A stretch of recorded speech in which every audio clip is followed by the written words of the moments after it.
Hello. Hello hi sir. हाँ जी, क्या हाल चाल? बस बढ़िया सर, आपके क्या हाल है सर? बस बिल्कुल बढ़िया। होगी वो शीट सॉल्व? सर नहीं हुई सर, अभी पूरी नहीं हुई। ट्राई की कि नहीं की? सर अभी तक तो मैं सच बताऊँ तो अभी नहीं सर, ट्राई नहीं करी अभी पूरी। मतलब अभी दो तीन क्वेश्चन ही करे, हाँ, और कुछ नहीं करे। क्या पढ़ रहे थे लास्ट क्लास में? सर लास्ट क्लास में सर हमने वो देखा था, एक हमने बिहेवियर ऑफ गैसेस शुरू किया था, स्टैटिकल एनालिसिस किया था गैस का। हम्म। कि सिंगल गैस मतलब सिंगल पार्टिकल पे इफेक्ट पड़ता है, पर होल गैस हमेशा कंजर्व्ड ही रहती है अगर उसकी वो देखें हम तो। हम्म। और सर उसमें अट्रैक्शन बहुत कम होती है मॉलिक्यूल्स के बीच में। हम्म। सर और साइज मतलब size of gas molecules container के हिसाब से बहुत कम होते हैं, ठीक तो हम है। उसको नेग्लेक्ट भी कर सकते हैं। ठीक है।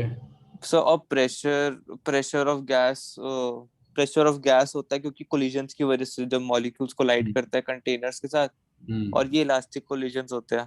ठीक है। सर इसके बाद हम फिर टेम्परेचर पे चले गए थे, हमने देखा था हम्म। टेम्परेचर काइनेटिक एनर्जी का रिप्रेजेंटेटिव है। ठीक है। सर और फिर देखा था pressure proportional to collision frequency देखा था। हम्म। सर फिर हमने देखा था PV is equal to nRT पे, हमने देखा था pressure is also dependent upon the temperature. हम्म।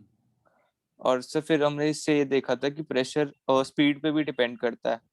ठीक है। इससे फिर हमने टेम्परेचर और काइनेटिक एनर्जी को रिलेट कर दिया था। ठीक है। सर और फिर हमने देखा था, सर हमने मॉलिक्यूलर स्पीड्स देखी थी। हम्म। सर उसकी उसमें हमने प्रेशर देखा था mv x² / a³ अगर एक डायरेक्शन में हो तो। हम्म। इसमें vx vy vz तो सेम होगा। हम्म। सर फिर हमने एवरेज एवरेज जब निकालेंगे वी एक्स स्क्वायर का, वी वाई स्क्वायर का या वी जेड स्क्वायर का सारे पार्टिकल्स के लिए, तो एवरेज सेम होगी। एक अकेले पार्टिकल के लिए ये तीनों सेम हो चाहे ना हो, हाँ बट जी। ओवरऑल सैंपल के लिए जब एवरेज निकालेंगे वी एक्स स्क्वायर की, तो वो सभी डायरेक्शन में सेम आएगी, चाहे एक्स में निकालो, चाहे वाई में, चाहे जेड में।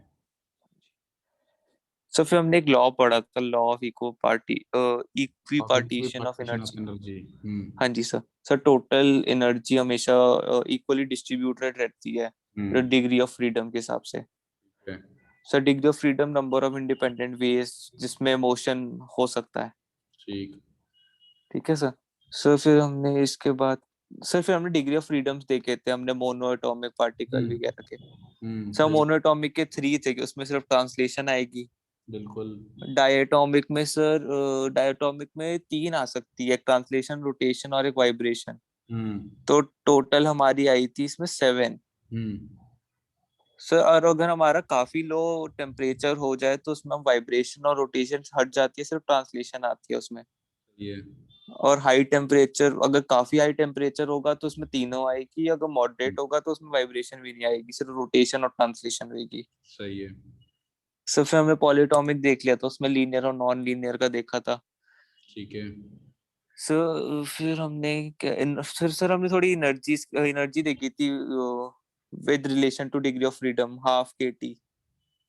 हाफ के के टी इसमें बोल्ट्जमैन कांस्टेंट था। हाफ के टी हमारी एक डिग्री ऑफ फ्रीडम के साथ एनर्जी है, वेर के is Boltzmann constant. Constant gas constant divided by Avogadro number. Number, हाँ जी सर। सर फिर हमने इसकी एक मोल के लिए भी निकाली थी, हाँ, F × ½ RT। एफ हमारा डिग्री ऑफ फ्रीडम हो गया। और सर फिर हमने sir internal energy of ideal gas देखी थी, तो F/2 nRT आ गई। बिल्कुल। सो मोनोएटॉमिक के लिए सर 3/2 nRT हो जाएगी, क्योंकि हम्म। डिग्री ऑफ फ्रीडम की वैल्यू बस पुट करनी है डायटोमिक मोनोएटॉमिक के लिए। ठीक है। सर फिर हमने एक नॉर्मल प्रोबेबिलिटी डिस्ट्रीब्यूशन का ग्राफ देखा था। बिल्कुल।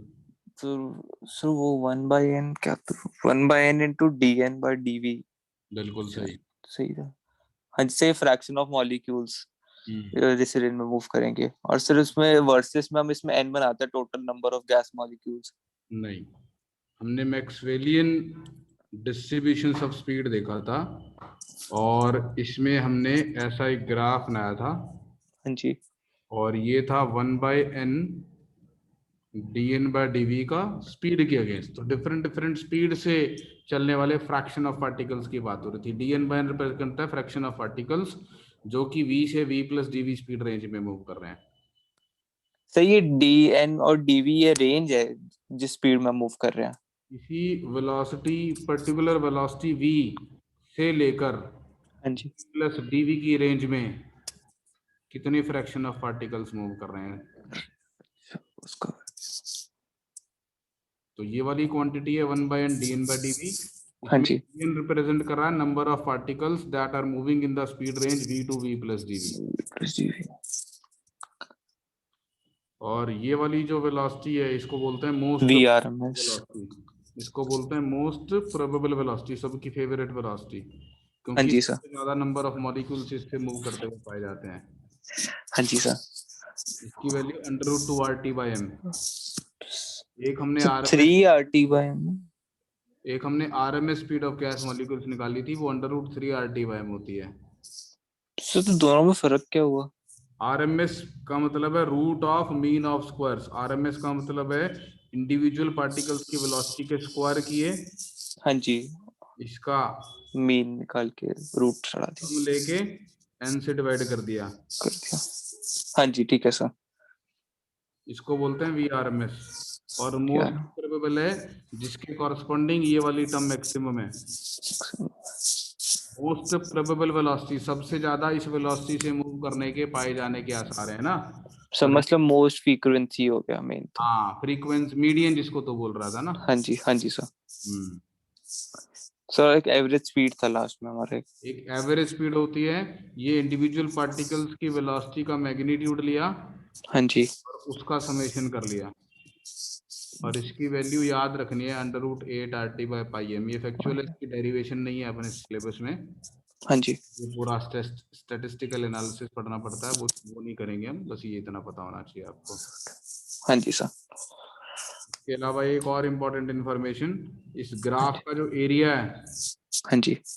वो 1 यूनिट होता है।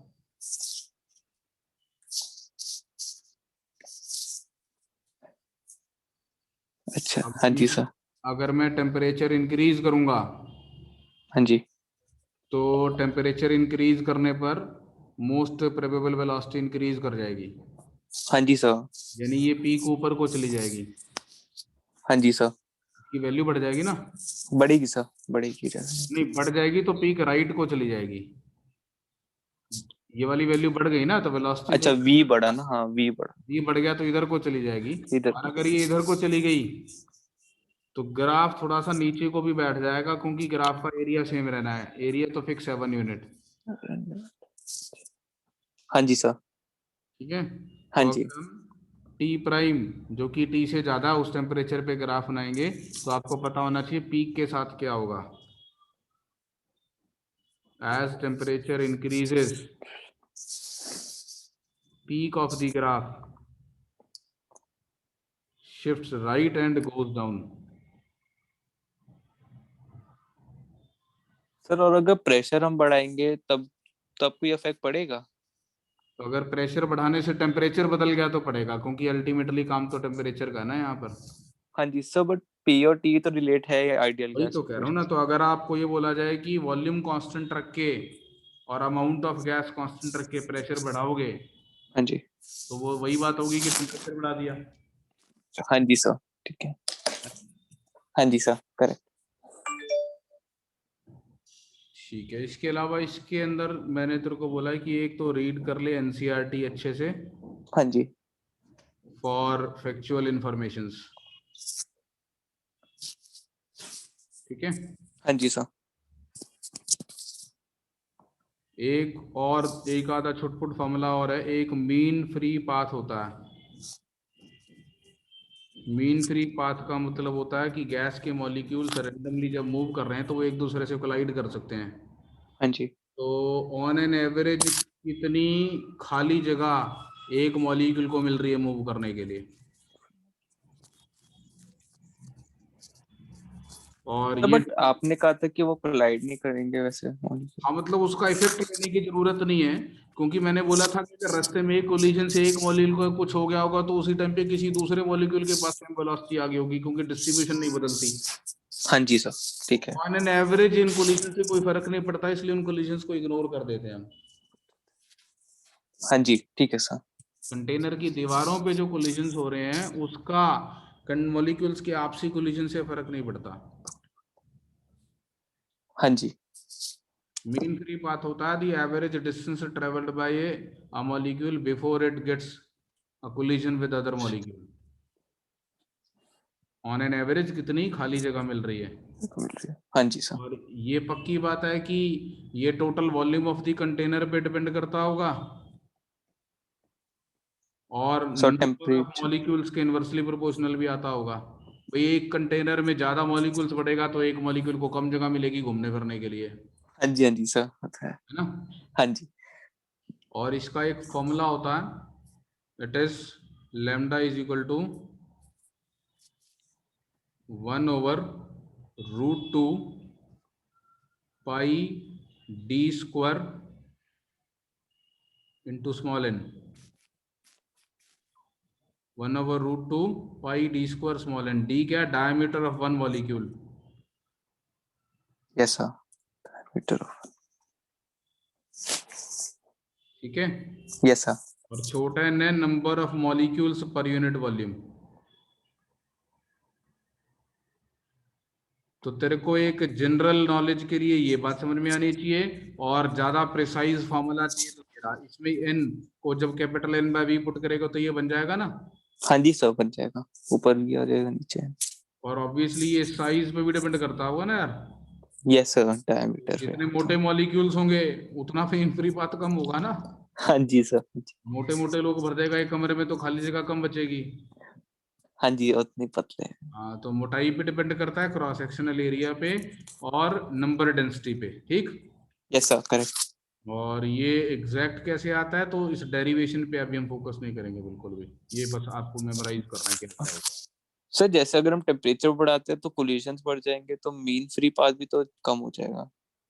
नहीं, अगर हम टेम्परेचर बढ़ा देंगे, अगर हम टेम्परेचर इंक्रीज कर देंगे तो स्पीड इंक्रीज कर जाएगी, हाँ जी। है ना। हाँ जी सर स्पीड करेक्ट। इंक्रीज कर जाएगी तो वो जल्दी जल्दी कोलाइड करने लग जाएंगे। So the time between two successive collisions, हाँ जी इसको बोलते हैं average relaxation time. Relaxation. Average relaxation time का मतलब है कितनी देर तक वो रिलैक्स्ड है, मतलब किसी से टक्कर नहीं मार रहा है। तो average relaxation time is on an average दो सक्सेसिव कोलिजन्स के बीच में कितना टाइम लगा, हाँ जी sir. And it is lambda by V R M S. Lambda is mean free path mean divided free by path. V R M S. Temperature increase करेंगे तो R M S speed increase करेगी, हाँ जी average relaxation time decrease करेगा। Sir उल्टा नहीं बोल दिया। टेम्परेचर इंक्रीज करेंगे तो स्पीड बढ़ती है। सर बट अगर हम फॉर्मूला में देखे वी आर एम एस अगर बढ़ेगी तो एवरेज रिलैक्सेशन टाइम कम नहीं होगा।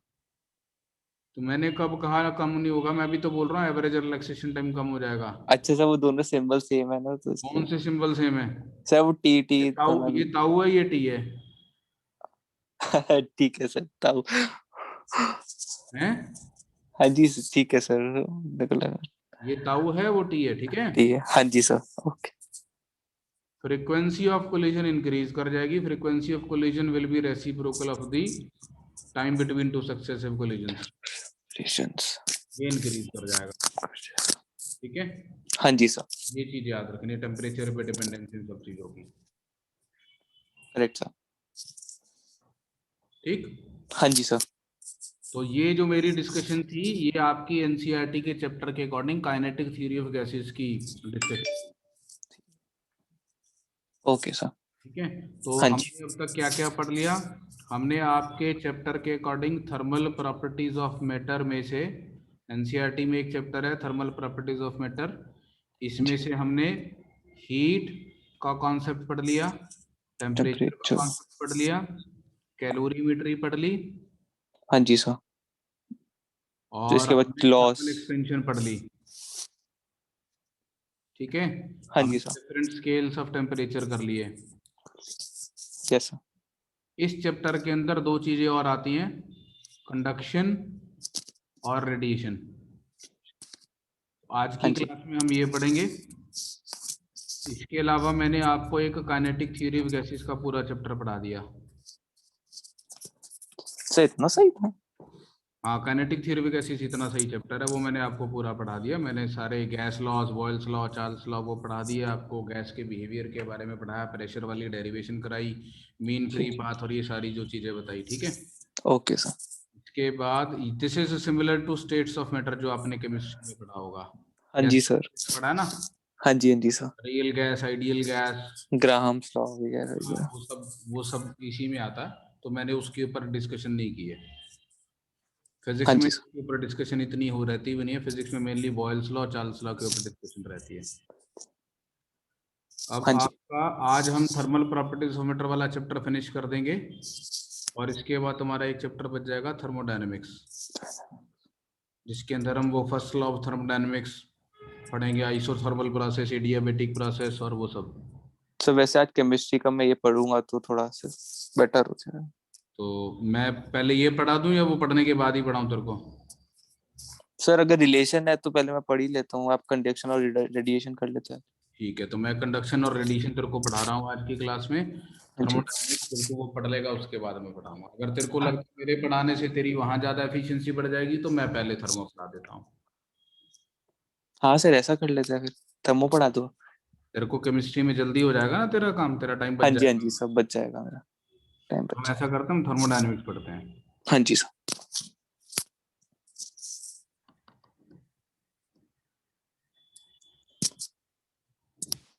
थर्मो मतलब हीट, और डायनेमिक मतलब चेंजेस। हाँ तो जी। हीट चेंज के बारे में बात करने वाले हैं। और बेसिकली थर्मोडायनेमिक्स एक, अगर ब्रॉड लेवल पे बात करूं, तो हर एक जगह पे, चाहे वो मैकेनिक्स हो, चाहे मतलब फिजिक्स का कोई भी एस्पेक्ट हो, या कोई भी फिनोमिनन हो रहा है, तो उसमें जो ओवरऑल एनर्जी जिस भी तरीके की इन्वॉल्व है, उसके जब हम चेंजेस ले लेते हैं, हर तरीके की एनर्जी, हर तरीके की मतलब उसमें तेरी electrical energy, chemical energy, kinetic energy, potential energy, heat energy, vibration energy, जब सारी एनर्जीज के चेंजेस को एक सिंगल सिस्टम में हम इंक्लूड कर लेते हैं, हर प्रकार के चेंजेस को, तो उसको थर्मोडायनेमिक्स बोलते हैं। हाँ जी sir. So thermodynamics basically is the branch of physics that deals with changes that takes place in a system, energy changes that take place in a system. तो हीट वैसे थर्मो हीट है, लेकिन broadly speaking ये सब प्रकार की energy cover करती है। हाँ जी सर। जैसे मैंने एक वायर ली और उस वायर में इलेक्ट्रिक करंट पास करना शुरू कर दिया, तो मैंने हाँ उस जी वायर सर। में जब इलेक्ट्रिक करंट पास करना शुरू कर दिया, तो वायर हीट अप हो जाती है। हाँ या जी सर मैंने होती है।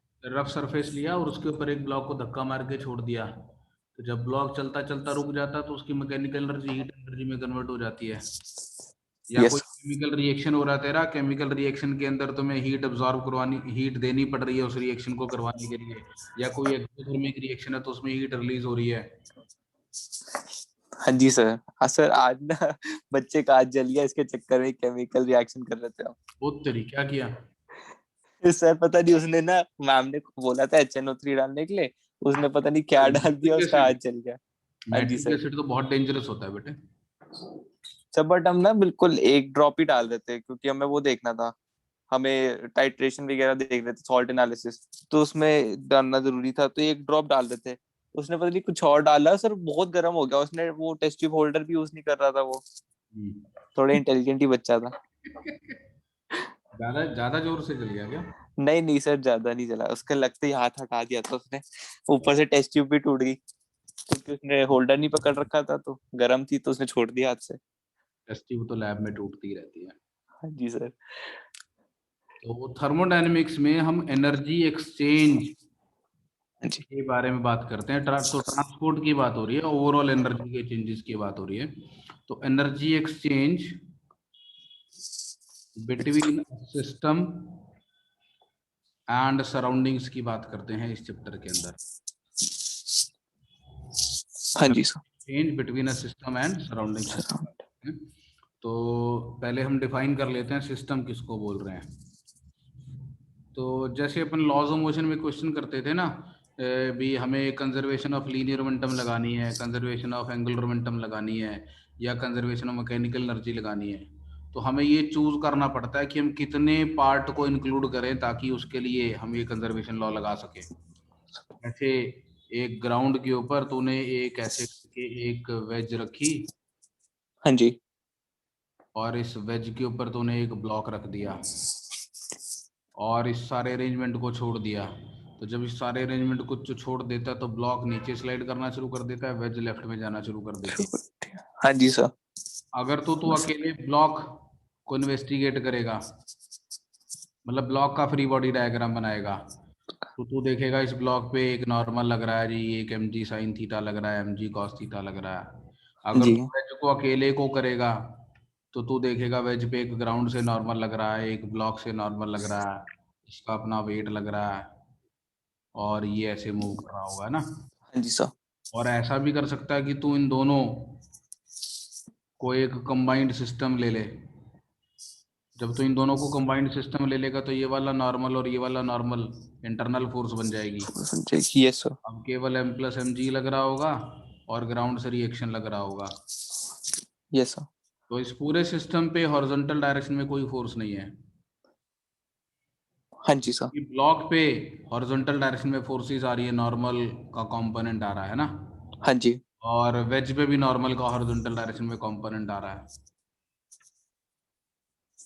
हाँ जी सर, करेक्ट। तो आइडिया ये है कि आप एक पर्टिकुलर सेट ऑफ ऑब्जेक्ट्स ले लेते हो और आप बोलते हो कि हम इन सेट ऑफ ऑब्जेक्ट्स को इन्वेस्टिगेट करेंगे, इनके साथ क्या हो रहा है। आप इंडिविजुअल ब्लॉक्स भी ले सकते हो और इन दोनों को कंबाइन करके पूरे को एक सिस्टम भी बना सकते हो। तो हाँ सिस्टम जी।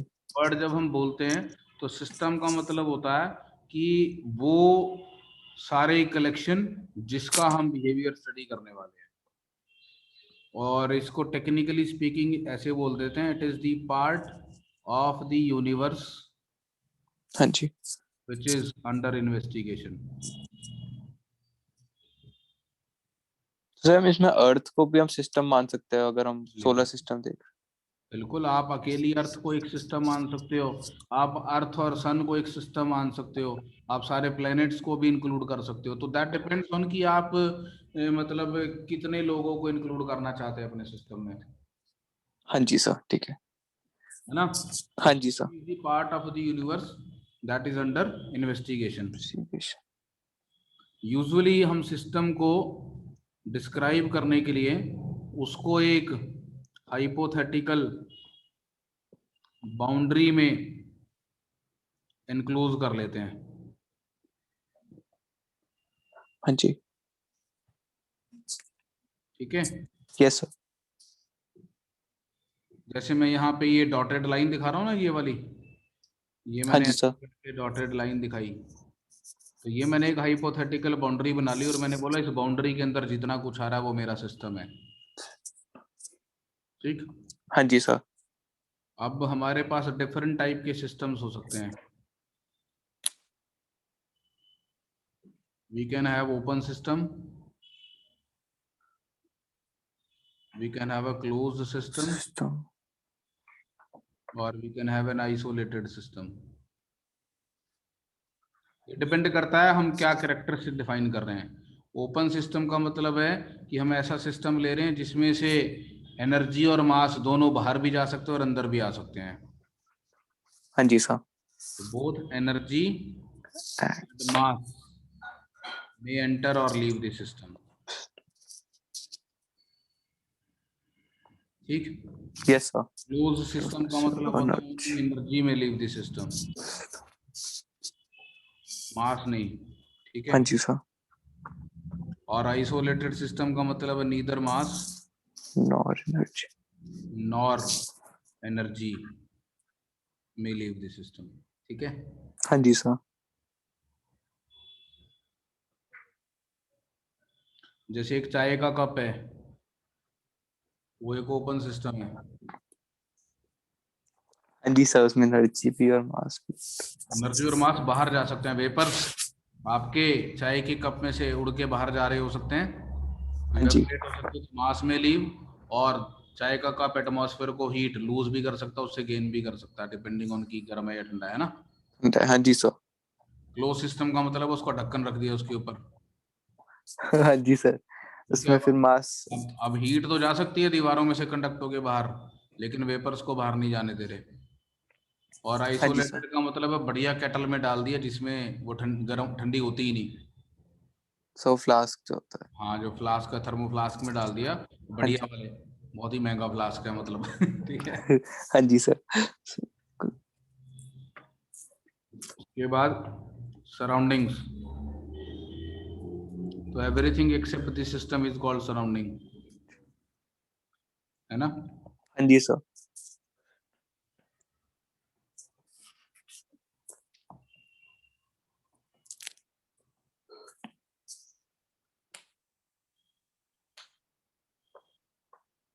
ठीक। Yes sir.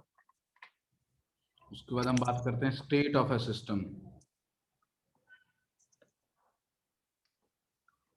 State of A system मतलब सिस्टम के हालात कैसे हैं। तो सिस्टम के हालात कैसे हैं मतलब वो सॉलिड है, लिक्विड है, गैस है, कितना हाँ पानी है जी। उसके अंदर, कितना अमाउंट है, या फिर कितना टेम्परेचर है उसका, कितना प्रेशर है उसका, टाइप चीजें, ठीक है। हाँ जी सर। तो state of a system is basically set of variables, parameters used to describe the system। Mechanics में ये सेट ऑफ वेरिएबल्स में सिस्टम की काइनेटिक एनर्जी, सिस्टम की पोटेंशियल एनर्जी, सिस्टम का मोमेंटम, हाँ जी। सिस्टम में होने वाले पार्टिकल्स का मास, ये सब चीज़ें आ जाती हैं, ठीक है। जब हम थर्मोडायनेमिक्स की बात करते हैं तो उसमें यूजुअली गैसीय स्टेट भी बीच में आ जाती है, तो आ उसमें जाती है। टेम्परेचर आ जाता है, वॉल्यूम आ जाती है, हाँ टेम्परेचर जी। आ जाता है, अमाउंट ऑफ सब्सटेंस आ जाता है, एनर्जी आ जाती है, एटसेट्रा है ना, बहुत सारी चीजें हो सकती हैं। हाँ जी मतलब मोटे मोटे तौर पे समझ में आ रहा है स्टेट से मेरा क्या मतलब है ना। सर। हाँ जी सर। तो ये जो वेरिएबल्स हैं इनको स्टेट वेरिएबल्स बोलते हैं। The state variables are basically the parameters. State of a system is basically set of values of the हाँ variable। जी। स्टेट वेरिएबल्स उन पैरामीटर्स को यूज बोल रहे हैं which are use to define the state, ठीक।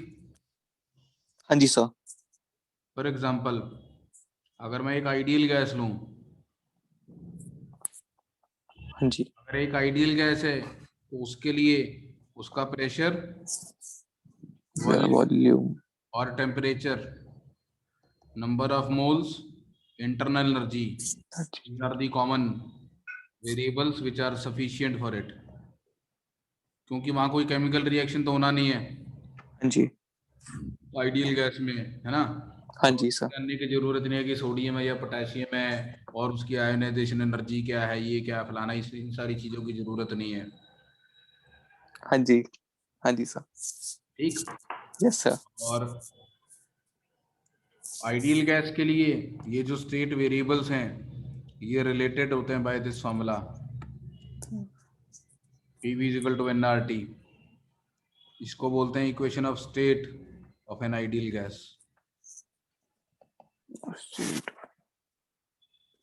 ठीक। Yes sir. अब एक गैस के लिए क्या पांचों चीजें पता होनी जरूरी हैं या कम पता हो तो भी चल जाएगा काम, ये पांचों इंडिपेंडेंट है क्या। नहीं सर, रिलेटेबल है। ये तो रिलेटेबल है ना। हाँ तो जी अगर सर। P, V और T पता है तो क्या बाकी दोनों चीजें निकाल लूंगा। अब यस सर, निकाल सकते हैं। P, V और T पता है तो पहली बात तो यहाँ से N निकल जाएगा और आर तो कांस्टेंट ही है। और इंटरनल एनर्जी भी निकल जाएगी, हाँ जी सर। है ना। To NRT, right sir.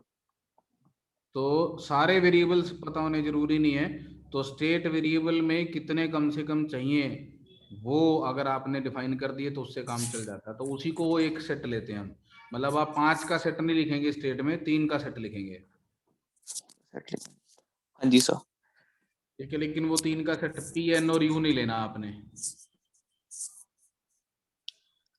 या वो हाँ चल। जी sir. Sir but use, U और एन पता है तो टी पता चल जाएगा। हाँ जी सर, फिर टी से हम टी और टी और वी एन निकाल, तो भी पता चल जाएगा, हम तो पी एन यू भी ले सकते हैं ना। हाँ जी सर ले सकते हैं। ठीक है, इसको बोलते हैं इक्वेशन ऑफ स्टेट, और ये हो गए हमारे स्टेट वेरिएबल्स। ठीक है, यस सर।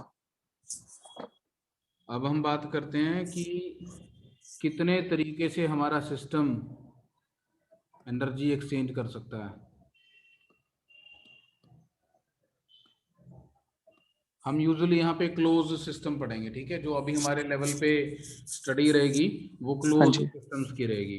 हम ओपन सिस्टम्स की बात नहीं करेंगे, हम क्लोज्ड या आइसोलेटेड सिस्टम्स की इन्वेस्टिगेशन करना सीखेंगे। तो जब हाँ आप जी अगर सर। हायर लेवल पे इंजीनियरिंग में जाएंगे तो वहाँ पे आप थर्मोडायनेमिक्स ऐसे सिस्टम का भी पढ़ेंगे जो ओपन सिस्टम होते हैं। ओपन सिस्टम में अगर तेरे को एक एग्जांपल दूं तो हमने ओपन सिस्टम की इन्वेस्टिगेशन की हुई है। हमने बर्नौलीज थ्योरम लगाई हुई है एक ओपन सिस्टम पे। बर्नौलीज थ्योरम में हम क्या करते हैं, एक ट्यूब में लिक्विड फ्लो कर रहा था और एक हाइपोथेटिकल बाउंड्री बना लेते हैं, एक तरफ हाँ से जी, घुस रहा दूसरी तरफ से बाहर निकल रहा है ना। हाँ जी सर। इन भी हो रहा होता और आउट भी हो रहा होता। हाँ जी, करेक्ट सर। हाँ, तो वहां पे हमारे सिस्टम बाउंड्री के अंदर मास का फ्लो भी हो रहा होता। तो ऐसे भी सिस्टम हम लेते हैं, लेकिन फिलहाल जो यहाँ पर थर्मोडायनेमिक्स में हम पढ़ने वाले हैं उसके अंदर हम या तो क्लोज सिस्टम को इन्वेस्टिगेट करेंगे या आइसोलेटेड सिस्टम को इन्वेस्टिगेट करेंगे। तो यहाँ पे मैं जो सिस्टम की बात बोल रहा हूँ मेरा रेफरेंस क्लोज या आइसोलेटेड सिस्टम से ही है। हाँ जी सर। तो हम बात करने वाले हैं ways in which a system can exchange energy. ठीक है, यस सर। तो दो तरीके होते हैं एनर्जी एक्सचेंज के। एक को हम बोलते हैं मैकेनिकल मींस हाँ जी, और दूसरे को हम बोलते हैं नॉन मैकेनिकल मींस।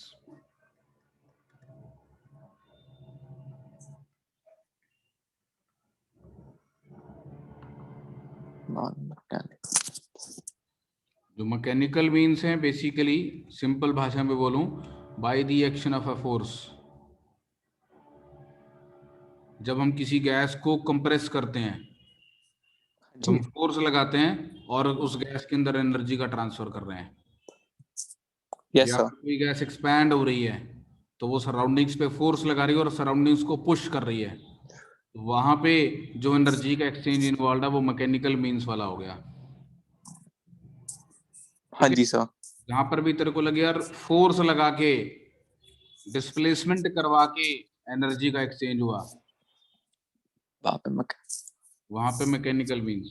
और उसके लिए जो अमाउंट ऑफ एनर्जी एक्सचेंज होता है उसको वर्क बोलते हैं।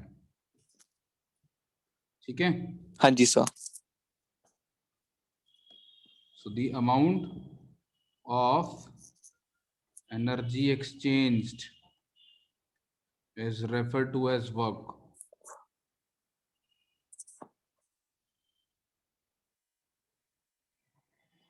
तो जो वर्क यस। पावर एनर्जी में वर्क बोलते थे वही वाला वर्क है ये। ठीक है, हाँ जी सर। नॉन मैकेनिकल मींस जो है, this is not by the action of a force. तो ये जो नॉन मैकेनिकल मींस से एनर्जी एक्सचेंज हो रहा है इसको हम हीट ट्रांसफर बोलते हैं।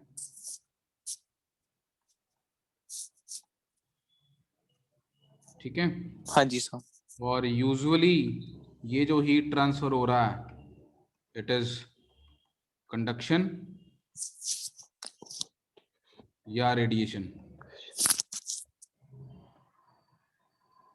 कन्वेक्शन भी होता है, लेकिन कन्वेक्शन में मीडियम खुद मूव करता है, तो हम मीडियम तो मूव करवाने नहीं वाले ना, क्योंकि हम क्लोज सिस्टम की बात कर रहे हैं, इसलिए हम कंडक्शन और रेडिएशन होंगे इसके अंदर। हाँ जी सर, ठीक है। जैसे ऐसे समझ कि तू अपने मोबाइल की स्क्रीन को टच करता है। अब आप उसको टच कर रहे हो और उसके साथ फिजिकल कांटेक्ट में आए और आपको मोबाइल की स्क्रीन गर्म लग रही है, इसका हाँ जी, मतलब आपके मोबाइल की स्क्रीन से एनर्जी का ट्रांसफर हो रहा है आपके हाथ पे। हाँ जी, ये जो एनर्जी का एक्सचेंज हो रहा है ये फोर्स की वजह से नहीं हो रहा है, ये हीट ट्रांसफर। ये हीट ट्रांसफर है। और अगर अब तो मोबाइल को पुश करना शुरू कर देता है सच दैट वो स्लाइड करना शुरू कर दे टेबल पे, हाँ जी, तो अब मोबाइल के पास काइनेटिक एनर्जी आ गई। तो आपने पुश किया और मोबाइल को एनर्जी दे दी, तो ये जो एनर्जी का एक्सचेंज है ये मैकेनिकल मीन से हुआ। ठीक है। हाँ जी सर। सपोज ये कोई सिस्टम है और ये सराउंडिंग, ये मैंने बाउंड्री बनाई। अब इस सिस्टम की कुछ इंटरनल एनर्जी है, हाँ जी। उसको यू से रिप्रेजेंट करता हूं। ठीक है। Yes sir. अब इस सिस्टम में दो तरीके से एनर्जी आ सकती है या जा सकती है। एक टेम्परेचर डिफरेंस की वजह से, जिसको क्यू बोलते हैं। तो हाँ नॉन जी। मैकेनिकल मीन्स को ऐसे बोल देते हैं, energy exchange by means of due to temperature difference. Energy exchange due to that occurs due to temperature difference. Temperature difference, इसको बोलते हैं क्यू। और सिस्टम के अंदर एनर्जी और एक तरीके से आ सकती है, that is by mechanical means, W. हाँ जी सर। अब अगर सिस्टम में क्यू एनर्जी आई और डब्ल्यू एनर्जी आई, तो हमारा फर्स्ट लॉ ऑफ थर्मोडायनेमिक्स कहता है, हमारा फर्स्ट लॉ ऑफ थर्मोडायनेमिक्स कहता है energy can neither be created nor be destroyed. हाँ जी सर। बेसिक। इसको law of conservation of energy भी बोल देते हैं, but this is appropriately called first law of thermodynamics. Energy can neither be created nor not be destroyed. destroyed, it can be converted from one form to another. Yes sir. It can only be transformed from one form of energy to the other form. Another form.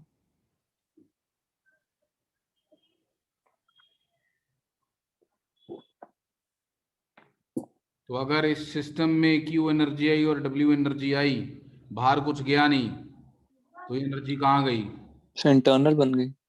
हाँ, तो by the law of conservation of energy और by the first law of thermodynamics, Q plus W must be equal to delta U. Change into. Yes sir. What is Q? So Q is heat or the temperature difference. पूरी बात बोलनी है आपने।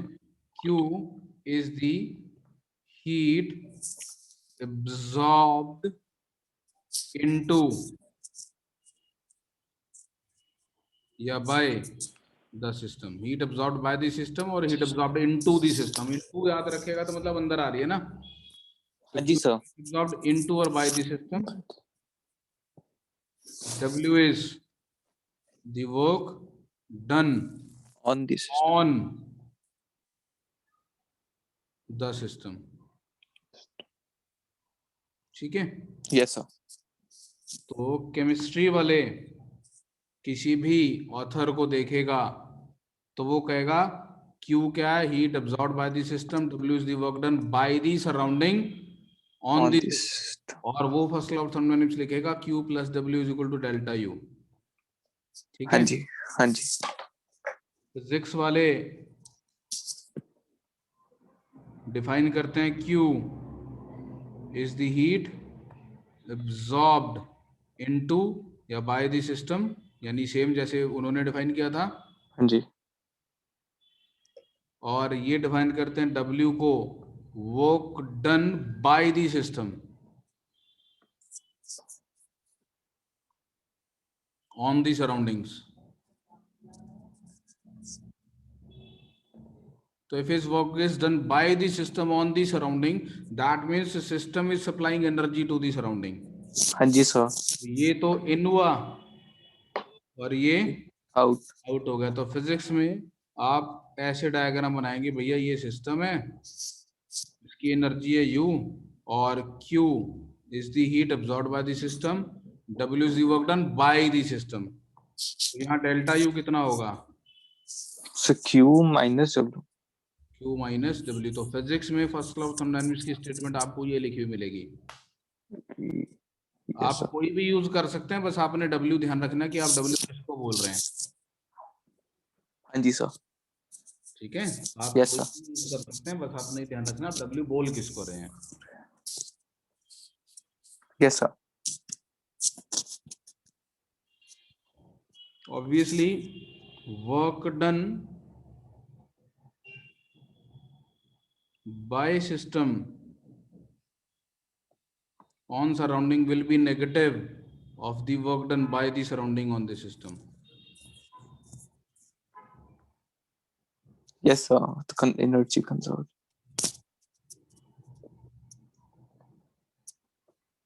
ऐसे समझ इसको, मान ले ये ब्लॉक है ए और ये ब्लॉक है बी, हाँ जी, मैंने इसे पुश किया इसको और ये हाँ दोनों जी, इधर मूव करते हैं, तो ए ने बी पे किधर धक्का लगाया, राइट हैंड साइड। तो नॉर्मल फोर्स इधर लगी और इसका मोशन भी इधर हुआ, हाँ जी सर। तो A does positive work on B, B but B does. हाँ जी सर। अब मैं ए का एफडी बनाऊं तो ए पे यही नॉर्मल इधर लग रहा होगा, लेफ्ट। हाँ जी सर। पर चल तो ये भी इधर ही रहा है वर्क ना, नेगेटिव। हाँ जी सर। तो B does negative work on A, है ना। हाँ जी सर। अब दोनों चल तो साथ साथ ही रहे ना, चिपके हुए ना एक दूसरे से, हाँ जी, हाँ जी सर। तो डिस्प्लेसमेंट तो दोनों की सेम ही है, सेम है सर। तो work done by A on B will be n times s yes sir. and work done by b on a dot product लेंगे ना फोर्स और डिस्प्लेसमेंट का, हाँ जी सर, नेगेटिव। तो it will be minus n times s। Yes. 180 degree का angle है force और डिस्प्लेसमेंट के बीच में, हाँ जी सर, नेगेटिव। ठीक। Yes sir, correct. तो ऑब्वियसली अगर ए बी पे पॉजिटिव वर्क कर रहा है तो साइमल्टेनियसली बी ए पर नेगेटिव वर्क कर रहा होगा, हाँ जी सर।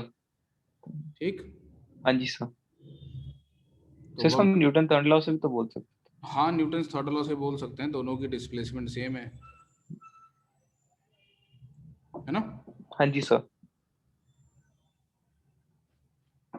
तो ये आपको समझाने के लिए टर्मिनोलॉजी है कि क्या क्या टर्म्स यूज करने वाले हैं हम, क्यू डब्ल्यू यूज करने वाले हैं, बस डब्ल्यू में ध्यान रखना है, क्यू तो यूजुअली एक ही तरीके से डिफाइन की जाती है, फिर भी आपने ध्यान रखना है, आपसे heat rejected by the system पूछा जा रहा है या heat absorb by the system पूछा जा रहा है, आपको ध्यान रखना पड़ेगा कि हीट अंदर आ रही है या बाहर आ रही है, बाहर जा रही है। तो हाँ पूरे जी सर। क्वेश्चंस में हर जगह पे आपको एक सिस्टम होगा और आपने ये सोचना होगा इस सिस्टम के अंदर एनर्जी आई या इस सिस्टम से बाहर एनर्जी गई। एनर्जी अंदर आने या बाहर जाने के दो तरीके हो सकते हैं, एक टेम्परेचर डिफरेंस की वजह से होने वाला एनर्जी एक्सचेंज जिसको क्यू बोलेंगे, और एक फोर्स लग के डिस्प्लेसमेंट होने वाला मेथड यानी कि मैकेनिकल मेथड से होने वाला एनर्जी एक्सचेंज और उसको वर्क बोलेंगे, ठीक। हाँ जी सर।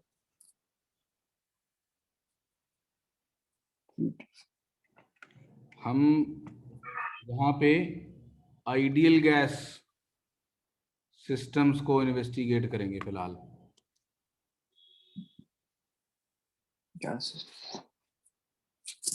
ठीक है। हाँ जी सर। तो आइडियल गैस सिस्टम में एक तो ये हमारे पास पैरामीटर्स होंगे, pressure, volume, temperature, and they will be related to each other by this formula, ठीक। Yes sir. अब हम बात करते हैं वर्क डन कैसे निकाला जाए।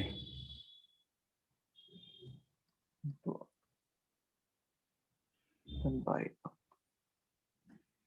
मैंने क्या लिखा, work done by a gas, तो when I am talking about work done by a gas, तो मुझे क्या सोचना होगा, मुझे ये सोचने होगा कि गैस कितनी फोर्स एक्सर्ट कर रही है ऑन दी सराउंडिंग्स, और उसकी वजह से सराउंडिंग्स में कितनी डिस्प्लेसमेंट हो रही है,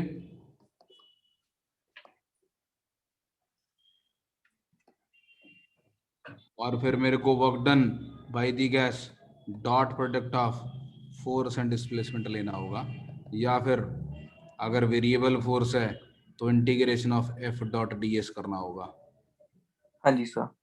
एफ क्या चीज है, sir force exerted by the gas on the surrounding, पूरी बात याद रखनी, ठीक है। हाँ और जी डी एस क्या है, sir, displacement of surrounding.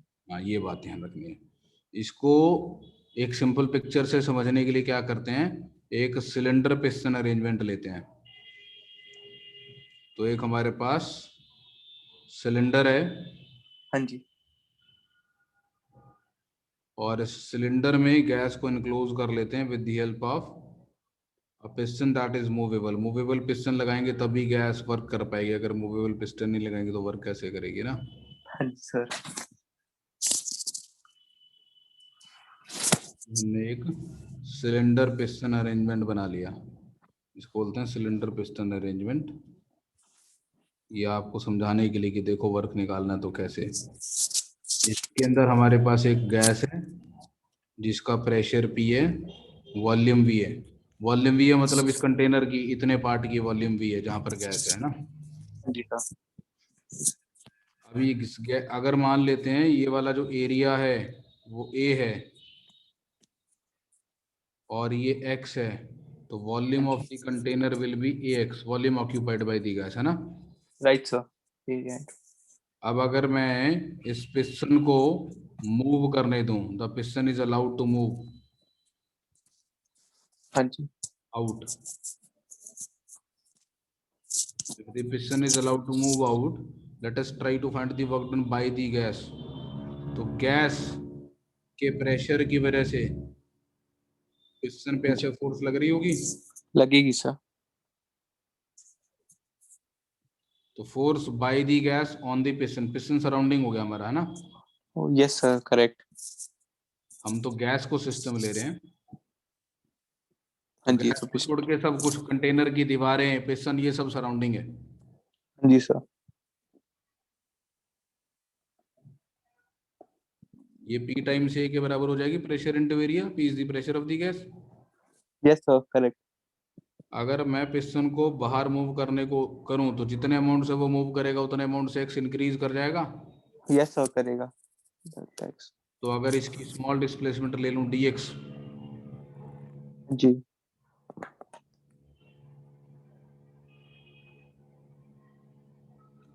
Plus. so what is the work done, dot product of force and displacement, yes sir, pressure into area force dot है D. p into a, yes sir. Displacement है dx और दोनों के बीच में 0 degree का angle. Force भी right की तरफ है, डिस्प्लेसमेंट भी राइट की तरफ है, हाँ जी सर। तो ये पी आ गया A D p x. dx। ठीक है, यस सर। अब ध्यान से देखना जरा, कंटेनर में volume of the gas, volume occupied by the gas A x थी, तो अगर एक्स इंक्रीज कर गया तो volume occupied by the gas भी तो इंक्रीज कर गया, यस सर, करेगा। तो डीवी ए डी एक्स हो जाएगा। T V A D x होगा सर, होगा। एक तो उसको डिफरेंशिएट करके सोच ले, हाँ नहीं तो जी। यहाँ सोच ले यार ये वाली एडिशनल वॉल्यूम कितनी है। हाँ जी सर, ए डी ये एक्स। एरिया ए है और ये थिकनेस डी एक्स है, तो इतनी वॉल्यूम स्वीप आउट की ना पिस्टन ने, हाँ जी सर, वॉल्यूम बढ़ गया। So this is P into dV. TV. तो work done by a gas on the surroundings is equal to P times dV. TV. What is P? Pressure exerted by gas on the surrounding. Pressure of the gas, है ना। Yes sir. dV is increment in the volume of the gas.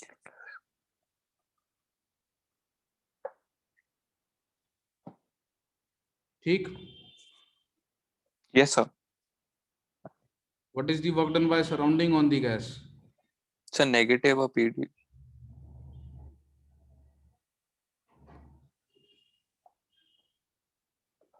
Minus P DV, हाँ जी sir. है ना। हाँ जी sir. अब first law of thermodynamics अगर मैं लगाऊं, हाँ जी। गैस की जो इंटरनल एनर्जी में चेंज आने वाला है वो Q प्लस डब्ल्यू होता है, अगर W हम work done on the gas लिख रहे हैं, हाँ जी। या फिर ये Q माइनस W होता है अगर W बाय दी, है ना। हाँ जी सर। बट कुल मिला के जब इसमें मैं W की वैल्यू पुट करूंगा तो ये माइनस PdV आएगा। यस सर, इसमें प्लस हो जाएगी। तो वर्क डन तो प्लस PdV पुट करूंगा ना, तो अच्छा हाँ सर, अल्टीमेटली रिजल्ट तो वही बचेगा ना, du is equal to DQ minus PdV। PdV, yes sir. तो as long as you are writing W या DW, इसको DQ लिखना चाहिए। हाँ जी,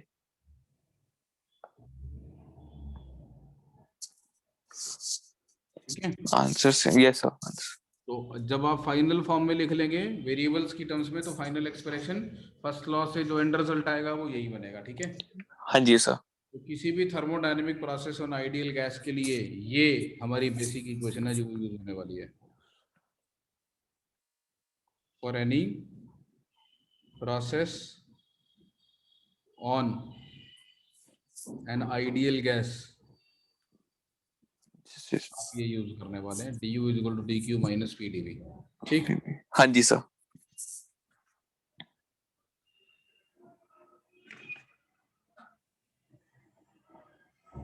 DW work done by the gas की बात कर रहा हूं मैं अब, इज PdV। हाँ जी,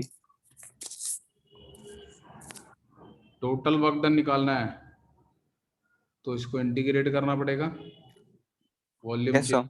V1 to V2।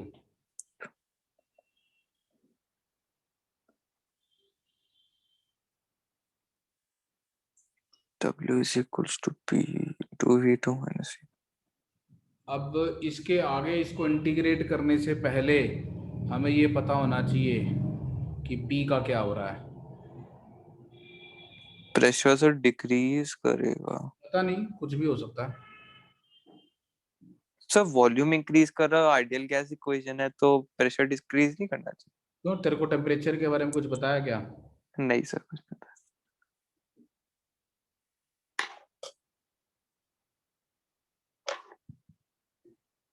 About pressure,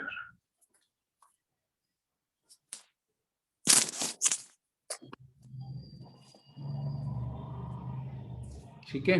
हाँ जी sir. You must know about the variation of P with change in volume। Volume, ठीक है।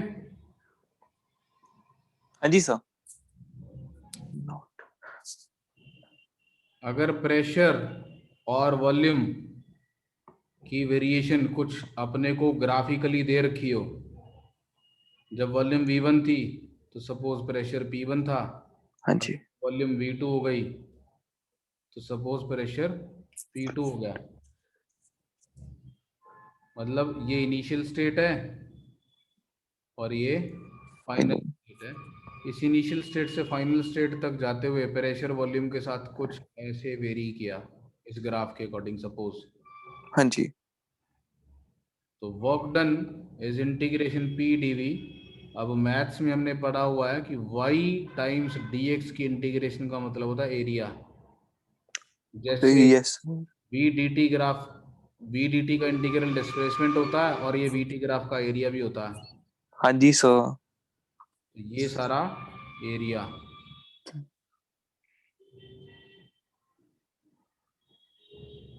ठीक है। Yes sir. अगर एरो ऐसे लगा हुआ है मैंने,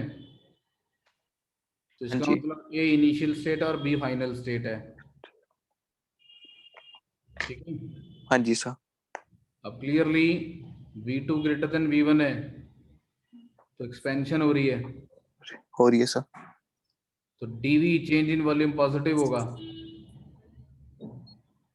तो PdV पॉजिटिव होगा, यस सर।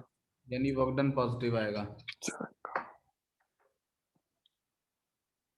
तो in case a gas expands, work done by the gas on the surrounding is positive. Yes sir. वैसे भी गैस को एक्सपैंड करना है तो यार उसको दुनिया को धक्का मारना पड़ेगा ना। हाँ यस सर, मानना पड़ेगा। अगर तुझे फैलना है तो तुझे अपने आसपास की चीजों को धक्का मार के दूर करना पड़ेगा ना अपने से, हाँ जी सर, करेक्ट। तुझे उनके ऊपर पॉजिटिव वर्क करना पड़ेगा ना। Yes sir. और अगर तेरे को दबा दिया लोगों ने तो उन्होंने तेरे पे पॉजिटिव वर्क किया, तेरे को अंदर की तरफ पुश किया और अंदर की तरफ धकेल भी दिया। हाँ जी सर। क्यों? Yes sir. When a gas expands, when a gas expands, Expand. work done by the gas on the surroundings is positive.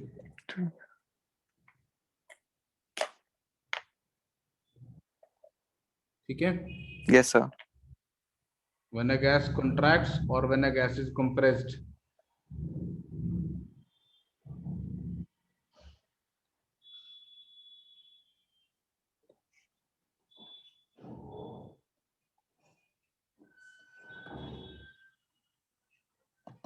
work done On. the gas is positive, है ना? Yes sir.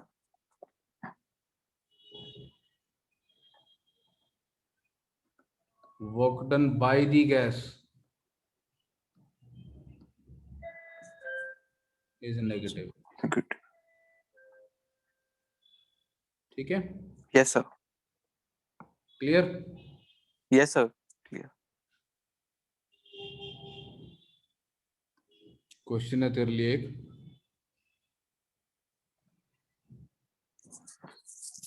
हाँ जी sir.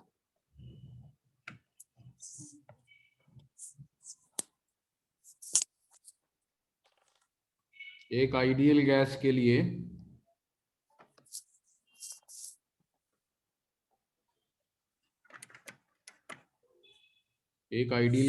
लिए हाँ जी। एक process दिखा हुआ है ऐसे करके, ए हाँ जी। B C,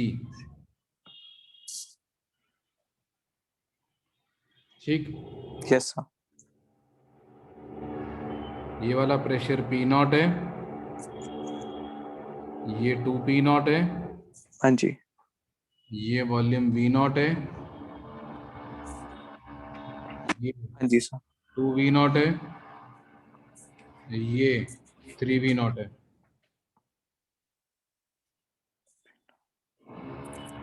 What is the work done by the gas in this process, this process, this process and the complete process? तो 4 आंसर बताने तूने मेरे को, हाँ जी सर। कर solve.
P naught V naught.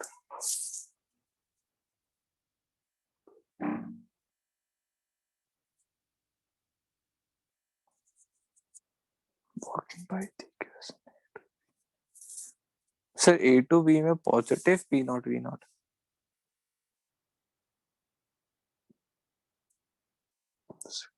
Positive P naught V naught कैसे? सर D मतलब ये डिफरेंशियल पूरा एलिमेंट।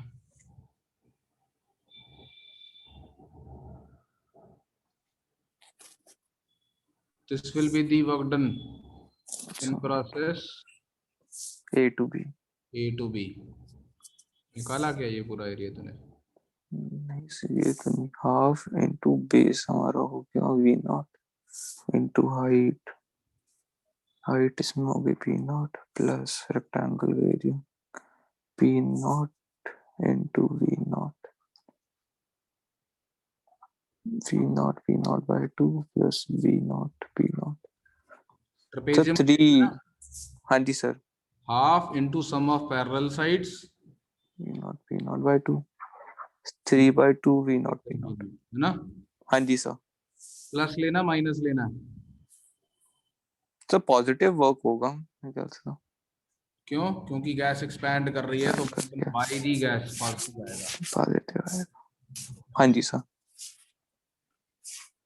फिर तो बी टू सी में भी वर्क तो सेम ही आएगा क्योंकि एरिया तो सेम ही है. लग तो सेम ही रहा ना? सर हाँ सर, है ही सेम. ठीक है. सर अब इट इसमें इसमें ये वाला एरिया, हाँ जी. तो ये भी उतना ही आएगा 3/2 V P naught V naught. हाँ जी सर, ये भी पॉजिटिव आएगा. क्यों? सर क्योंकि इसमें भी तो गैस एक्सपैंड करिए 3 वी नॉट होगा. फाइनल वॉल्यूम इनिशियल वॉल्यूम से ज्यादा है. ज्यादा है.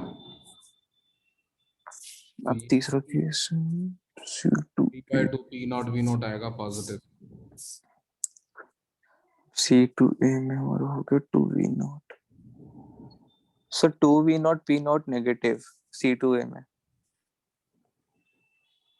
C2A में ये वाला एरिया. हाँ जी sir. 2 P naught into 2 V naught. क्या आंसर आया? 2 P naught 2 V naught P naught negative. Negative. ढंग से बताना भाई. हाँ जी सर, नेगेटिव में आएगा. और चौथे पार्ट का आंसर सर चौथा ये क्या है? A to B to C to A. Total ABC है. अच्छा टोटल. ये वाला सर आया total 0. P naught into 2 V naught है ना? हाँ जी सर. तो टोटल निकाल ले सारा. टोटल इसमें क्या है? एडिशन कर दूं. मेरे ख्याल से 0 लग रहा है. नहीं 0 नहीं है. सब पॉजिटिव में एक नेगेटिव में. तो 3/2 P naught V naught plus 3/2 P naught V naught. 3 sir तो 6/4 सही 3/2 पी नॉट ही माइनस होगा. 2 पी नॉट वी नॉट है ना? हाँ जी सर. तो पी नॉट वी नॉट बचा 3/2 और 3/2 3 हाँ हो जी गया. हाँ जी 3 हो गए गया सर. एक. हाँ जी. मैथ सिखाना पड़ेगा तेरे को अब. नहीं नहीं सर ठीक है. ये एरिया कितना है?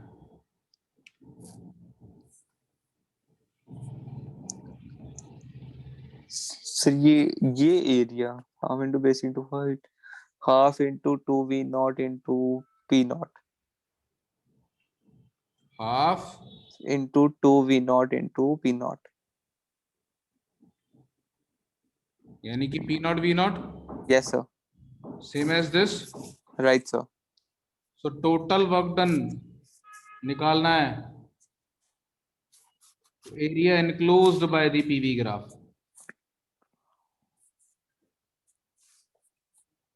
Bye PV graph. ठीक है. हाँ जी सर. और ये तेरे को वैसे नहीं लग रहा था? पहले मैंने दो बड़े वाले ट्रेपेजियम्स का एरिया निकाला, फिर उसमें से नीचे वाले रेक्टेंगल का माइनस कर दे तो ट्रायंगल का बचा कि नहीं बचा? बच्चा सर बच्चा. है ना? वही हुआ. हाँ जी सर.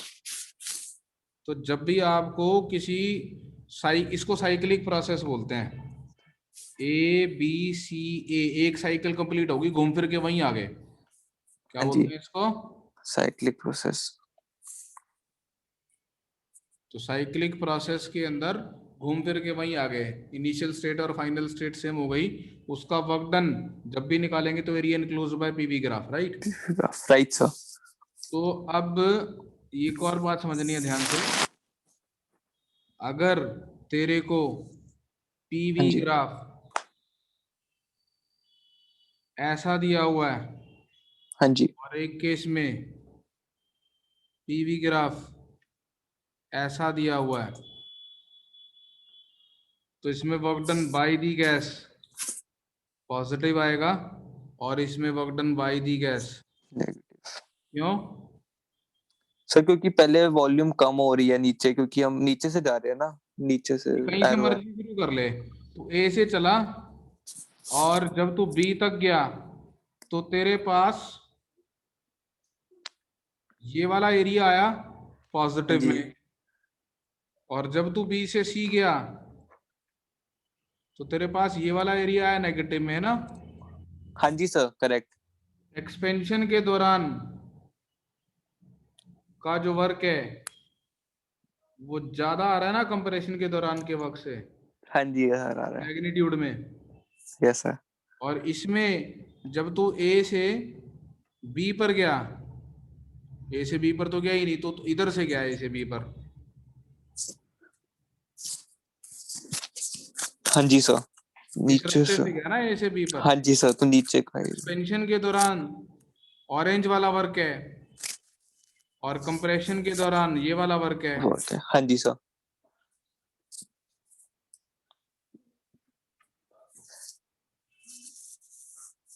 कंप्रेशन की वैल्यू ज्यादा है एक्सपेंशन से।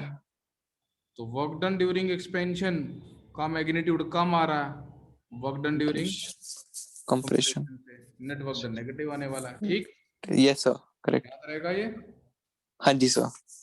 दूसरी इंपॉर्टेंट चीज साइक्लिक प्रोसेस से रिलेटेड,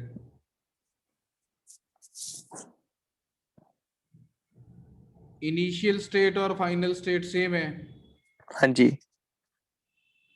तो इनिशियल टेम्परेचर और फाइनल टेम्परेचर भी सेम होगा। शूट। स्टेट सेम है मतलब क्या सेम है, प्रेशर वॉल्यूम टेम्परेचर सब सेम हो गया ना दोबारा से। सेम हो गया। हाँ जी सर, करेक्ट। तो इनिशियल टेम्परेचर और फाइनल टेम्परेचर बराबर, हाँ यानी जी। इनिशियल इंटरनल एनर्जी और फाइनल इंटरनल एनर्जी बराबर। इंटरनल एनर्जी तो खाली टेम्परेचर का ही फंक्शन है ना। हाँ जी sir. So change in internal energy zero. Yes sir. As a whole cyclic process का change in internal energy zero.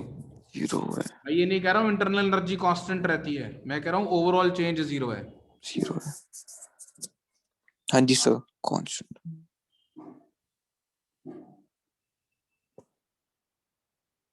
Energy is zero. Overall energy change is zero. Zero. ये नहीं कह रहा हूं कि इंटरनल एनर्जी कांस्टेंट रहती है। हाँ जी सर।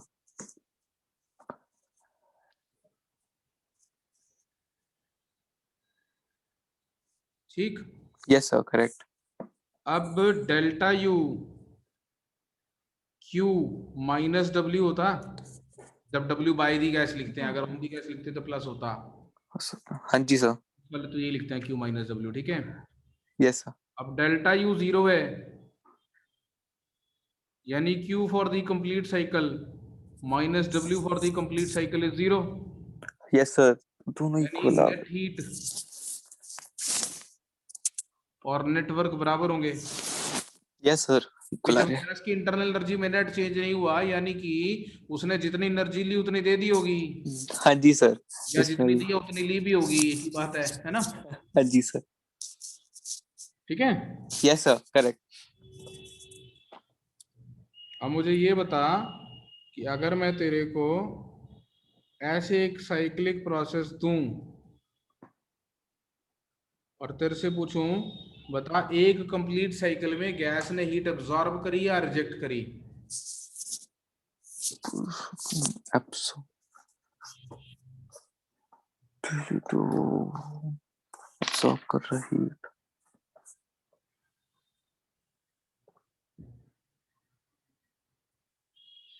सर एब्सॉर्ब करी सर। कैसे पता चल रहा है। सर क्योंकि जो एक्सपेंशन ज्यादा है कंप्रेशन से, तो हम्म, एक्सपेंशन में उसने हीट एब्सॉर्ब करी हुई की। नहीं ऐसे नहीं सोचो, आप ऐसे बोलो work done by the gas positive आएगा क्योंकि हाँ जी सर, एक्सपेंशन का वर्क ज्यादा है, ज्यादा है। तो क्यू भी ज्यादा है, क्यू भी पॉजिटिव आएगा क्योंकि इंटरनल जीरो है। क्योंकि ये दोनों तो बराबर ही है हाँ जी सर। है ना। Yes sir, correct. बस तो heat is absorbed bye the gas, है ना। हाँ जी। क्लियर। Yes sir. एक मोनोटॉमिक गैस है, इसकी डिग्री ऑफ फ्रीडम 3, ठीक है। हाँ जी।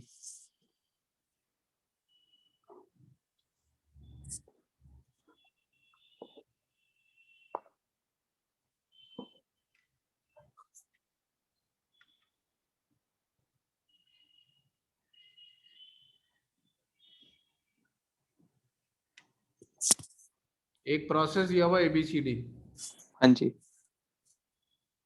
साइक्लिक प्रोसेस दिया हुआ है। A से B गया, B से C, C से D, D से A, ठीक है।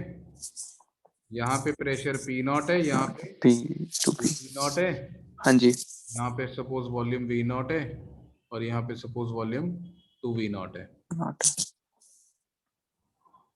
अलग अलग पार्ट्स हैं क्वेश्चन के। हाँ जी। एक तो compare the temperatures at B to that at D, ठीक है। तो B पे हाँ जो जी। टेम्परेचर है उसको D से कंपेयर करना, मतलब रेशियो बतानी है, हाँ जी। ठीक है। हाँ जी। Work done by the gas हर एक प्रोसेस में निकाल के दिखाना है,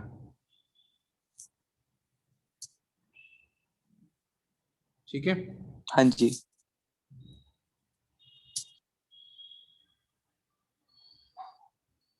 और आपने हर एक प्रोसेस में होने वाला हीट एक्सचेंज निकाल के दिखाना individually,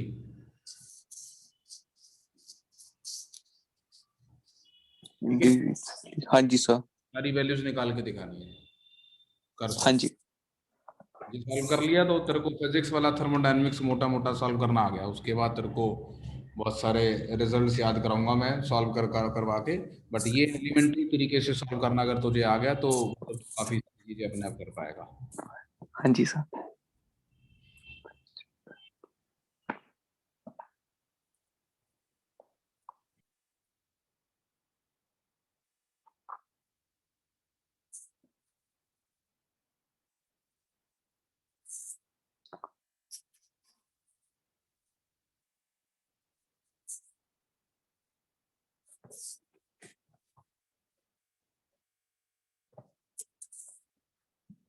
second part.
Total energy. Total energy is equals to F by 2.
4 B cubed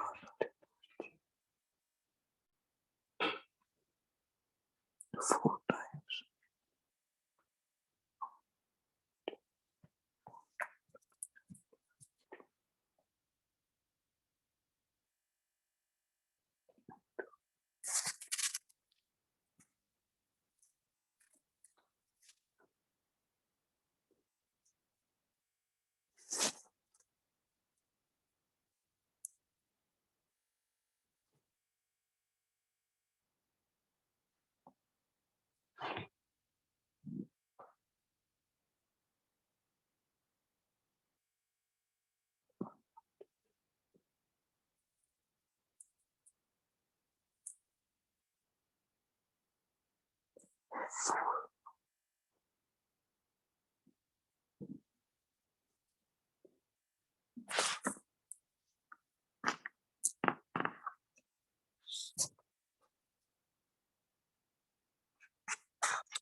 sir हो गया शायद। हो गया? हाँ जी सर। बताओ आंसर। सर फर्स्ट पार्ट का है temperature at B is equals to 4 times temperature at D. ठीक है, बिल्कुल बढ़िया, करेक्ट। अच्छा सर, और सेकंड पार्ट का ए पार्ट का आंसर 2 p0 v0 हम्म। पॉजिटिव। पॉजिटिव। हम्म। सर बी का 0, हम्म। सी का नेगेटिव p0 v0 बिल्कुल बढ़िया। और डी का 0। डीए का 0। जी बढ़िया, करेक्ट है जी। असली सर। पार्ट और अब हुआ है। अच्छा सर ये है क्या? सर थर्ड में क्यू एक बी का तो 2 p0 p0 ही होगा। क्यों?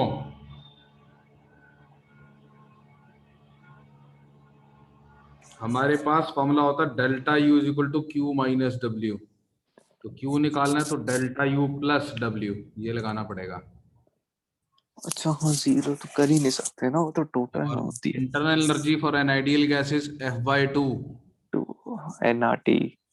सर बट इसमें पीवी पुट कर देते हैं, बेटर है। क्या बात है, तू समझदार बच्चा है यार। तू करता नहीं, बस अपने आप से ना, तेरा मन नहीं करता करने का। तेरे को धक्का मारो तो करता। कर आंसर निकाल जल्दी से चारों के। हाँ जी sir.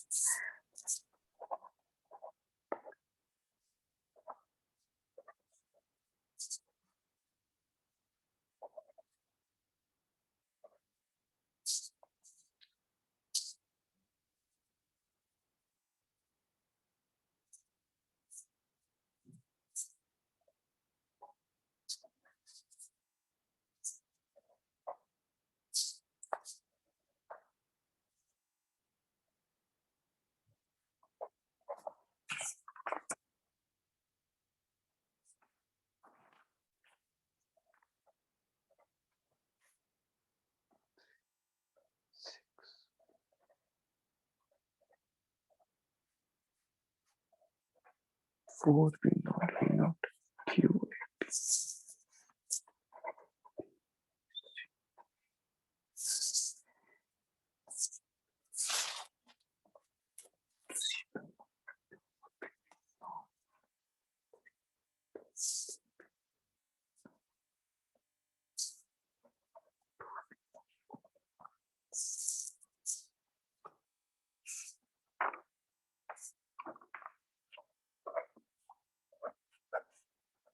Three P naught.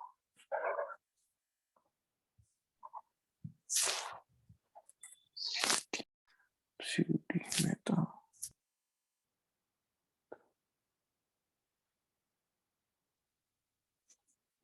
D P naught.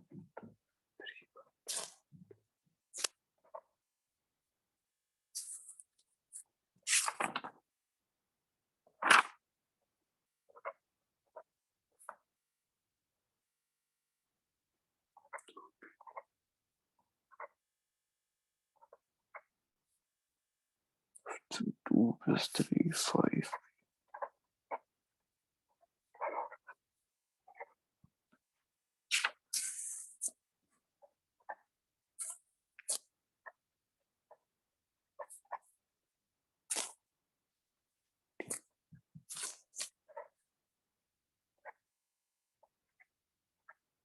So हो गया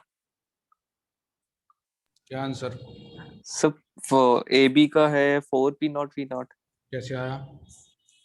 सर इसमें हम जो पहले जो हम वो करेंगे क्यू जो वो करेंगे डेल्टा वो 3/2 into 2 P naught into 2 V naught तो 3/2 into into 2 P naught 2 P naught into 2 V naught हाँ जी माइनस माइनस तो minus 2 P naught V naught. ठीक है प्लस W. हाँ जी sir W is 2 2 P P naught. naught V naught. Yes sir तो ये 4 माइनस 2 2 2 गया 3 तो 5 आया तो कुछ और बता रहा था. so 6 minus 2 4 2 P naught V naught common. तूने माइनस नहीं किया ना ये किया है सर नहीं किया ये लिखा है पर किया नहीं. देखा है P2 V2 minus P1 V1 किया या बस 3/2 इंटू U है ना ये तो डेल्टा हाँ U जी कैसे निकालेगा सर वो डेल्टा माइनस U करके F/2 into P prime V prime minus PV क्यों यस सर ठीक है.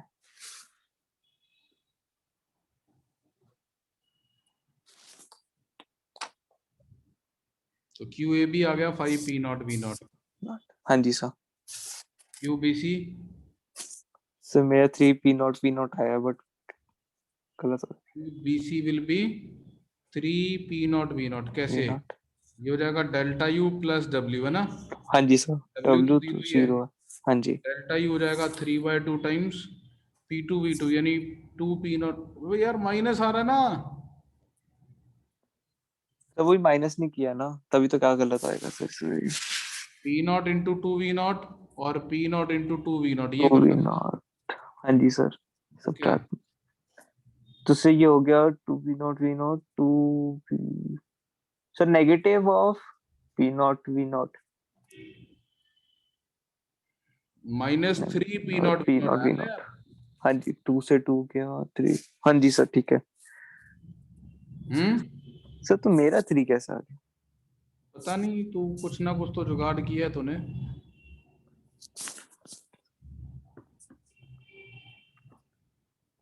ठीक है सी हाँ जी सर सी डी में P naught V naught minus 2 P naught V naught P naught minus 2 P naught V naught to negative of P naught V naught. So negative of negative of 3/2 P naught V naught plus P naught V naught. तो ये 2 addition पे गया so negative of P naught V naught by 2.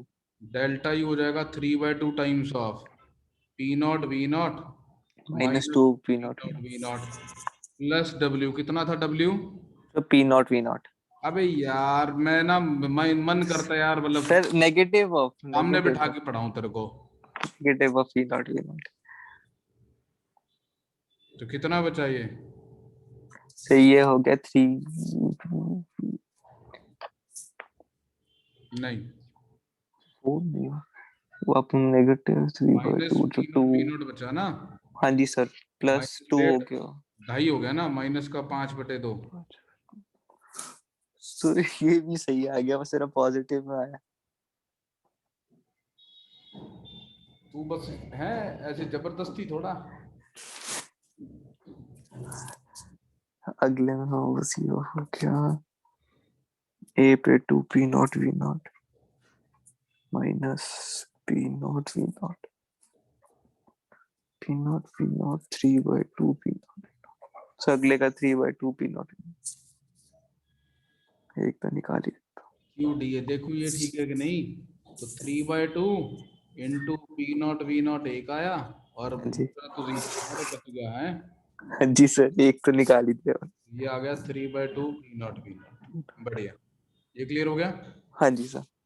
चलो, तो मैंने यहाँ पे तेरे को जनरल चीजें सिखाई बिल्कुल। अब हम स्पेसिफिक चीजों पे आते हैं। ठीक है, तो स्पेसिफिक जो एग्जांपल्स हैं उसके अंदर बेसिकली हम क्या करने वाले हैं, कुछ रिजल्ट्स निकाल के रट्टे मारने वाले हैं। हाँ जी। तो स्पेसिफिक एग्जांपल्स में हम बेसिकली प्रोसेसेस को नाम से रट्टा मार लेंगे। Isochoric process, isomeric, isobaric process, isothermal process और एडियाबेटिक प्रोसेस। ठीक। हाँ जी सर। आइसोकोरिक प्रोसेस जिसमें वॉल्यूम कांस्टेंट रहती है, इसमें pressure pressure constant, heat constant. इसमें टेम्परेचर कांस्टेंट रहता है, और इसमें हीट एक्सचेंज 0 रहती है। हाँ जी सर। Temperature constant. ये ठीक है। हाँ जी सर। अब वॉल्यूम अगर कांस्टेंट है तो वर्क डन तो 0 आने वाला, ना एक्सपेंशन हुई ना कंप्रेशन हुआ। हाँ जी सर।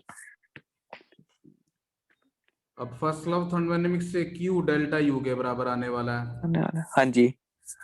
और डेल्टा U की वैल्यू हो जाएगी F/2 times delta of nRT, है ना। Yes sir. डेल्टा है। और n तो कांस्टेंट ही रहता है ना, अपन n थोड़ा बदलने वाले हैं, अमाउंट तो उतना ही रखने वाले हैं ना। हाँ जी सर। तो इसको temperature. F/2 nR delta T लिख सकते हैं। हाँ जी। ठीक है। Yes sir. ऑल्सो थोड़ी जनरल नॉलेज बढ़ाते हैं। हाँ जी। ये nRT होता है इन हाँ जनरल। जी। इन जनरल ध्यान से सुनना, पी वी अगर nRT होता है तो इन जनरल अगर मैं वेरिएशन देखूं तो P delta V plus V delta P nR delta T होगा। यहाँ प्रोडक्ट रूल लगाना पड़ेगा डिफरेंशिएशन का, अगर मैं वेरिएशन की बात करूं तो। हाँ जी। ये तो जनरल है, हाँ ठीक। जी। लेकिन यस। अगर आइसोकोरिक प्रोसेस है तो dV तो 0 ही है। हाँ सर, चेंज इन मॉलिक्यूल। तो P dV तो 0 ही हो जाएगा। हाँ जी। तो मेरे पास VDP। V dP nR delta T हो जाएगा। ये जनरल नॉलेज के लिए तुम्हारी। हाँ जी। अब बात करते हैं आइसोबारिक प्रोसेस की। आइसोबारिक प्रोसेस में अब ध्यान देखना, वर्क डन होता है इंटीग्रेशन ऑफ P dV। अगर तो प्रेशर हाँ, कांस्टेंट है तो इसको इंटीग्रेशन से बाहर लिखा जा सकता है। लिख सकते हैं। Volume changes from V1 to V2, तो ये वाली वैल्यू P डेल्टा V आ गई। हाँ जी। अब ये हम रट्टा मार लेते हैं, आइसोबारिक में P डेल्टा V होता है। अगर तू रट्टा मार सकता है तो ठीक है, नहीं तो अपना ये फॉर्मूला याद कर और आइसोबारिक की कंडीशन लगाइयो। ठीक। हाँ जी सर। ठीक है। मतलब ये जो टेबल मैं बना रहा हूँ, जिन लोगों को ये रटी होती है उनकी कैलकुलेशन फास्ट हो जाती है, बस काम की बात ये है। हाँ जी सर। और अगर मैं डेल्टा U की बात करूं delta U is delta of f/2 nRT है ना, हाँ जी सर, माइनस, n तो कांस्टेंट ही है ना, हाँ जी सर वो तो कांस्टेंट। तो f/2 nR डेल्टा t, ठीक है। यस सर, क्यों क्यों निकालना है, तो डेल्टा यू प्लस डब्ल्यू, हाँ जी, मालूम है ऐसा। यस सर ये तो मालूम है सर। Q की वैल्यू आ जाएगी f/2 nR delta t plus work done p delta v, है ना। हाँ जी सर, अब अगर आइसोबारिक प्रोसेस है तो VDP 0 होगा, सुपर, यस सर VDP 0 होगा सर। DP 0 होगा बेसिकली। हाँ जी सर, p डेल्टा भी nR डेल्टा t के बराबर आ जाएगा। आएगा सर।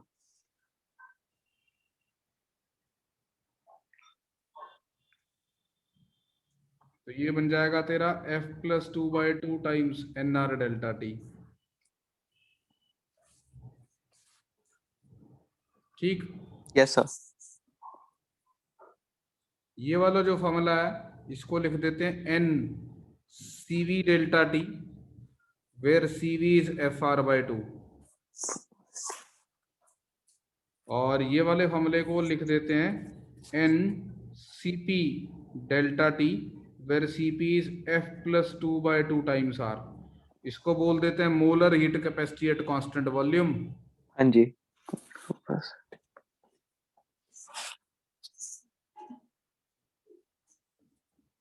और इसको बोल देते हैं molar heat capacity at constant pressure, ठीक। यस सर,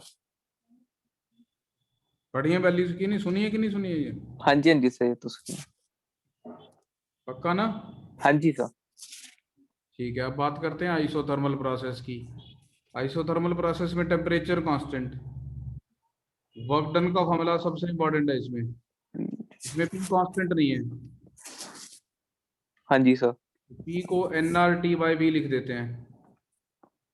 यस सर कर सकते nRT कांस्टेंट है क्योंकि टेम्परेचर कांस्टेंट है। हैं। यस सर, dV/v³ ये हो जाएगी log v, हाँ, natural log of v, yes sir, तो भाई, और v2 ln v2 minus ln v1 करेंगे तो ln of v2/v1 बन जाएगा, हाँ जी सर, ठीक है। यस सर, ये वाला एक फॉर्मूला डिफरेंट आ गया काफी, है ना। यस इसमें सर, इसमें, वर्कडन 0 है, इसमें वर्कडन p डेल्टा v है, इसमें वर्कडन nRT ln v2/v1 है। हाँ जी, चेंज इन इंटरनल एनर्जी का फॉर्मूला, और ध्यान से इंटरनल एनर्जी के लिए तो सोचना नहीं ना कौन सा प्रोसेस है उसका, तो हर बार यही फॉर्मूला आ रहा है, हाँ जी, होना ही चाहिए। मतलब इंटरनल एनर्जी में क्या है, इंटरनल एनर्जी का तो फॉर्मूला f/2 nRT, इस बात पे डिपेंड ही नहीं करता ना कौन से प्रोसेस की बात हो रही है। हाँ जी सर, हम बोलते हैं इंटरनल एनर्जी से स्टेट फंक्शन, क्या बोलते हैं, इंटरनल एनर्जी से स्टेट फंक्शन, स्टेट फंक्शन का मतलब होता है it is independent of the process, खाली हाँ इस जी बात सर, पर डिपेंड करते हैं कि इनिशियल स्टेट क्या थी और फाइनल स्टेट क्या है। स्टेट बदलते हुए तुमने क्या रखा कांस्टेंट, इस बात से कोई फर्क नहीं पड़ता। नहीं पड़ता।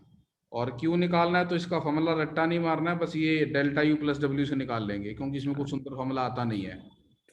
हाँ जी सर, इसमें सुंदर आ रहा था इसलिए उसको इन्होंने एक डिफरेंट फॉर्म में कन्वर्ट करके तुम्हें रट्टा मरवा दिया, भाई सीवी याद कर लो। इसमें भी एक सिंगल सी टर्म आ रही थी तो तुम्हें याद करने के लिए बोल दिया रट्टा मार लो। इसमें नहीं आ रही। इसमें नहीं आ रही, इसमें एक लॉग वाली टर्म आ रही है ना, इसका ऐसे ऐसा आ रहा है f/2 nR delta t plus nRT ln L N, v2/v1, क्या डरावना सा है ना, तो इसलिए मतलब इसको याद करने को नहीं बोल रहा हूँ, डेल्टा यू प्लस डब्ल्यू याद रखो, इससे निकल ही जाएगा, हाँ जी सर, सर सर, ठीक।